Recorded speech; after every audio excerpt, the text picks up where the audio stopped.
नमस्कार friends, welcome back to our channel. मु आसी जाइछि आउ गोटे नुआ वीडियो नहीं। आशा करुच्छे आपण मैंने समस्ते भलरे अछंती। तो फ्रेंड्स, थंबनेल रे तो आपण मैंने जानि सारथिबे कोन रहिछि रिक्वायरमेंट। तो चलंतु ता विषय रे आमे डिटेल रे ए वीडियो माध्यम रे देखिबा। किंतु ता पूर्वरु जो माने हम चैनल को सब्सक्राइब करि नाहंती प्लीज सब्सक्राइब करी बेल आइकन टी को क्लिक करबा जमारू भूलिबेनी एमितिया इन्फॉर्मेटिव वीडियो पाइबा पई।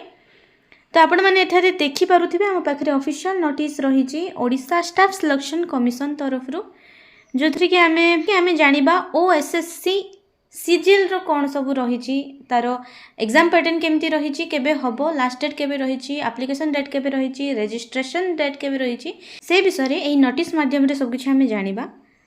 तो चलंतु स्टार्ट करिबा वीडियो।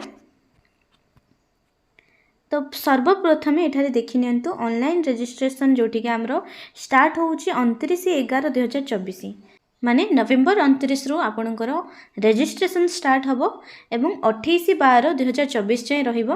माने डिसेंबर 28 जाय हम पाखरे लंबा समय रहिछि, किंतु तथापि आपण माने डेरी करंतेनी, यथा शीघ्र चेष्टा करंतु अप्लाई करिबा पई। तापरे submission of online application form जोटा आपन को ऑनलाइन एप्लिकेशन सबमिट करिबा को पड़िबो 29/11 सेम डेट रे, जो डेट रे रजिस्ट्रेशन स्टार्ट हबो से डेट रे ही एप्लिकेशन आपण माने करि परिबे बा अप्लाई करि परिबे। एवं लास्ट डेट रही अप्लाई लास्ट डेट रही 31/12/2024 बट डिसेंबर जाए आपण मानक पाखरे समय रही। ऑनलाइन एप्लिकेशन फॉर्म रो जदि एंडिंग डेट आमे देखिबा 2/1/2024 जनवरी 2 पर्यंत आपणक पाखरे बा 2 जनवरी 2025 पर्यंत आपणक पाखरे समय रही।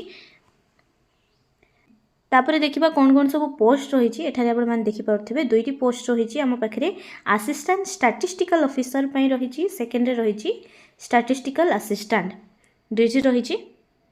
नको पई वैकेंसी रही, प्रथम वैकेंसी रही 169 एवं महिला माननको पई मध्ये रही 50-60 वैकेंसी एठारे रहिबो असिस्टेंट स्टैटिस्टिकल ऑफिसर पई।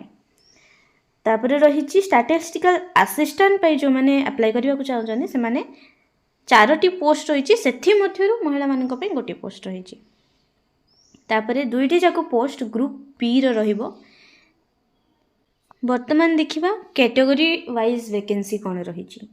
जो मैंने असिस्टेंट स्टैटिस्टिकल ऑफिसर पई देखुछन्ती से माने देखि नियंतु अनरिजर्व्ड कैटेगरी पई 85टी रही वैकेंसी, से महिला मानक पई 28टी रहिबो।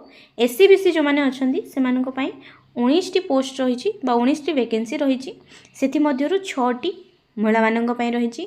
एस रही 27टी, से 9टी महिला मानक पई। एसटी मानक पई 38टी, से 13टी महिला मानक पई। तापरे रही टोटल हमरो 169 जोटा कि हमें पूर्व देखि सारी छे।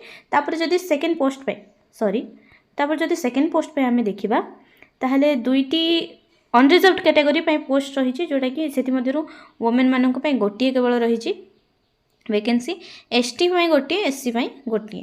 तापर टोटल वैकेंसी एठी आपण माने देखि पारथिबे 4टी रही, जोटा कि आमे आरंभरू देखि सारीचे। एवं संपूर्ण तथ्य को जदि मिसे आमे देखिबा संपूर्ण वैकेंसी को टोटल जदि आमे देखिबा ताहले 173 वैकेंसीज रही आम पाखरे, सेथि मध्यरु महिला मानक पे 50-70 वैकेंसीज रही। बर्तमान देखिबा आमे एलिजिबिलिटी क्राइटेरिया सब कौन रही। इंडियन सिटीजनशिप हेइथिबा आपणकर, तापरे गुड कैरेक्टर हेइथिबो, मे बी आपणकर कैरेक्टर सर्टिफिकेट भी एथारे लागि पारे, तो सेति पई प्रिपेयर हुंतु। आपणकर गोटे रु अधिका स्पाउस नथिबे। तापरे रही must be able to read write and speak Odia fluently. आपण ओडिया रे कहि पारुथिबा दरकार, लेखि पारुथिबा दरकार एवं पढ़ी पारुथिबा दरकार आपणकर एथिरे रही। नेक्स्ट आपणकर रही must a past middle school examination with Odia as language subject.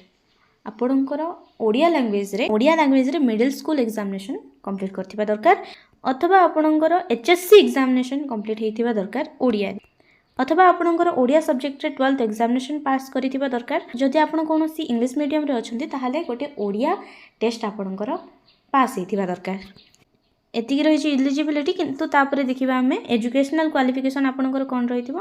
प्रथम पोस्ट पई रही असिस्टेंट स्टैटिस्टिकल ऑफिसर को पई रही आपण bachelor degree in arts science with statistics economics तापर mathematical economics mathematics sociology computer science computer application as honours एथि मध्यरु कोनोसी आपणकर बैचलर डिग्री कंप्लीट हेतिबा दरकार। तापर अन्यटी मध्य रही आपण मैंने देखि नियंतु तापर सेकेंड पोस्ट पाई बा स्टैटिस्टिकल असिस्टेंट पाई रही अंडर ऑफिस माने bachelor degree in arts science with honours in mathematics mathematics को ऑनर्स रखिकी जदि आपण माने साइंस करिसंती ताहाले भी चलिबो किंबा आर्ट्स जदि करिसंती ताहाले भी चलिबो। एथि मध्यरु आपणकर कोनोसी थारे बैचलर डिग्री आपण माने कंप्लीट करिथिबा दरकार। जदि एज कथा देखिबा ताहाले आपणकर मिनिमम एज 21 इयर्स हेतिबा दरकार एंड मैक्सिमम एज 38 इयर्स हेतिबा दरकार।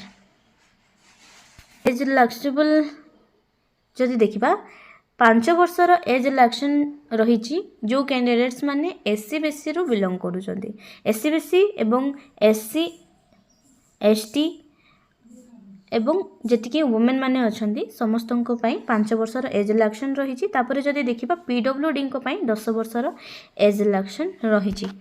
आ गोटे कथा एथिरे देखि रखंतु 2 जनवरी 1986 पूर्व आपणकर जन्म हे नथिबा दरकार आपण बा आपणको डेट ऑफ बर्थ 2 जनवरी 1986 पूर्व आपणकर डेट ऑफ बर्थ रही नथिबा दरकार एवं 1 जनवरी 2003 पर आपणकर डेट ऑफ बर्थ हे नथिबा दरकार।